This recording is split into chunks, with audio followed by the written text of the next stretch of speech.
యుక్త వయసు 18 ఏళ్ల నుంచి చనిపోయేదాకా ఎప్పుడైనా కూడా మాత్రలు వాడుకోవచ్చు. అవసరాన్ని బట్టి డాక్టర్ గారు చూసి రాస్తారు. ఏ మాత్ర అయితే మీకు సేఫ్ ఉంటుంది, ఏ మాత్ర వల్ల మీకు ఇబ్బందులు తక్కువ ఉంటాయి, సైడ్ ఎఫెక్ట్స్ తక్కువ ఉంటాయి, ఏ మాత్ర వల్ల మీకు ఏమి హెల్త్ ఇష్యూస్ రావు అనేది ఆలోచించి మీకున్న జనరల్ కండిషను, మీకున్న అంగం సైజు, మీకున్న కోరికలు, మీ పార్ట్నర్కి ఉన్న కోరికలు అన్నీ దృష్టిలో పెట్టుకొని డాక్టర్ గారు రాసిస్తారు. కనుక మీరు దగ్గరలో ఉన్న డాక్టర్ దగ్గరికి వెళ్ళి మిమ్మల్ని టెస్ట్ చేయించుకొని మందులు రాయించుకోండి. నాకు ఫోన్లు చేయొద్దు, సార్ నేను ఫలానా రాజమండ్రిలో ఉన్నాను, నాకు ట్యాబ్లెట్ చెప్పండి.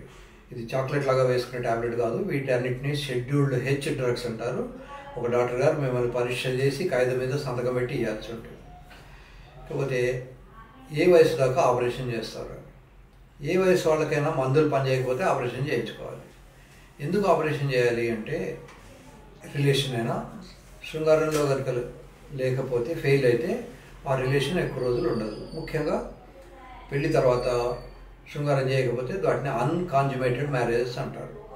కొంతమంది హైలీ ఎడ్యుకేటెడ్ ఉంటారు, అబ్బాయి కూడా మంచి ఎడ్యుకేటెడ్, అమ్మాయి కూడా ఎడ్యుకేటెడ్, బట్ శృంగారం జరగదు. సో వాళ్ళ కోసమని ట్యాబ్లెట్స్ ఇచ్చి చూస్తాం. ట్యాబ్లెట్స్ వల్ల ఎవరికైతే ఫలితం రాదో వాళ్ళకు ఆపరేషన్ చేసేనా అంగం గట్టిపడేలా చేస్తాం. అంగం ఎంత గట్టిగా ఉంటే లోపలికి వెళ్తుంది? కనీసం 500 గ్రాముల బరువు మోయగలిగినంత శక్తి ఉంటేనే అంగం లోపలికి వెళ్తుంది. జననాంగాలు, అమ్మాయిల జననాంగాల్ని వేజైనల్ ఇంట్రాయిటస్ అంటాం. అందులోకి వెళ్ళాలంటే ఆ మాత్రం బలంగా ఉండాలి. సో అది బలం రానప్పుడు కొద్దిమందికి ఆర్టీరియల్ ఇన్సఫిషియన్సీ అని ఉంటుంది, అంటే రక్తం రావడమే తక్కువ వస్తుంది అంగానికి. లేదా కొద్దిమందికి వీనస్ ఇన్సఫిషియన్సీ అంటారు, వచ్చిన రక్తం త్వరగా వెళ్ళిపోతుంది, అంటే బకెట్తో రంధ్రం ఉన్నట్టు. మనం బకెట్లో నీళ్లు బాగానే వచ్చినా రంధ్రం ఉంటే నీళ్లు నిలవవు. అలాగే అసలు నీళ్ళే రాకపోయినా అనుకోండి, మనకు సమ్మర్లో మన ట్యాప్స్లో అలా నీళ్లు రాని పరిస్థితి కానీ, వచ్చిన నీళ్లు నిల్వలేని పరిస్థితి కానీ, ఈ రెండు ఆర్టీరియల్ వీనస్ అంటారు. ఈ రెండు కండిషన్స్లో కూడా సర్జరీయే శరణ్యం. అప్పటికి మొదటి 10-15 ఎన్కౌంటర్స్లో 10 ట్యాబ్లెట్స్ రాసిస్తాం. ట్యాబ్లెట్స్ వల్ల మ్యాక్సిమం డోస్ వాడుకున్నా కూడా రెస్పాన్స్ రాకపోతే they are fit for surgery. ఈ సర్జరీకి చాలామందికి అనుకుంటారు, సార్ నాకు డయాబెటీస్ ఉంది, బీపీ ఉంది, మొన్న ఈ మధ్యనే స్టెంట్ వేశారు, లేదా నాకు సిఏబీజీ ఆపరేషన్ అయిపోయింది కనుక నేను ఆమె ఫిట్ అని. మీరు ఆ స్టెంట్ వేయకముందు కానీ, ఆ ఆపరేషన్ చేయకముందు కానీ పేషెంట్, అవి వేసిన తర్వాత we are no more a patient, you are a patient, you was a patient అంతే. సో ఇదివరకు పేషెంట్ కానీ ఇవాళ పేషెంట్ కాదు స్టెంట్ పడిన తర్వాత లేదా ఆపరేషన్ అయిన తర్వాత. సో ఎందుకు ఇలా చెప్తున్నాము అంటే, హార్ట్ మనం నిశ్చింతగా హ్యాపీగా ఇలా కుర్చీలో కూర్చొని ఉన్నప్పుడు 70 సార్లు నిమిషానికి కొడుతుంది. ఇదే మనం రన్నింగ్ చేస్తే 90 నుంచి 100 దాకా దీని హార్ట్ రేట్ పెరుగుతుంది.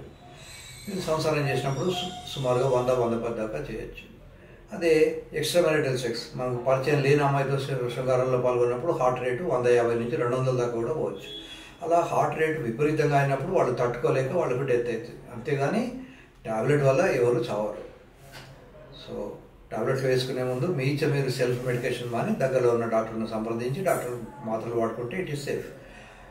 వైద్యం ఎప్పుడు కూడా ఎలక్ట్రిసిటీ లాగా, జాగ్రత్తగా వాడుకుంటే మనకు ఫ్యాన్ తిరుగుతుంది, లైట్ వస్తుంది. అదే మనం అజాగ్రత్తగా ఉంటే షాక్ పడుతుంది. కనుక జాగ్రత్తగా ఎప్పుడు ట్యాబ్లెట్స్ వాడుకోవాలి, ఎంత డోస్ వాడుకోవాలి, ఇవన్నీ కూడా చాలా ఇంపార్టెంట్. నా దగ్గరికి ఒక పేషెంట్ వచ్చాడు, సార్ నేను వయాగ్రా ట్యాబ్లెట్లు 100 మిల్లీగ్రాములు 10 వేసుకుంటాను, అంటే 1000 mg వేసుకుంటాను సార్ నేను, అయినా కూడా నాకు ఈ మధ్య అవ్వట్లేదు అని. So they are suppose to take only 100 mg, not 1000 mg. కనుక అట్లాంటి వాళ్ళకు సర్జరీ చేసుకోవడం బెటర్, మందులు వాడుకొని లైఫ్ రిస్క్ తీసుకునే బదులు.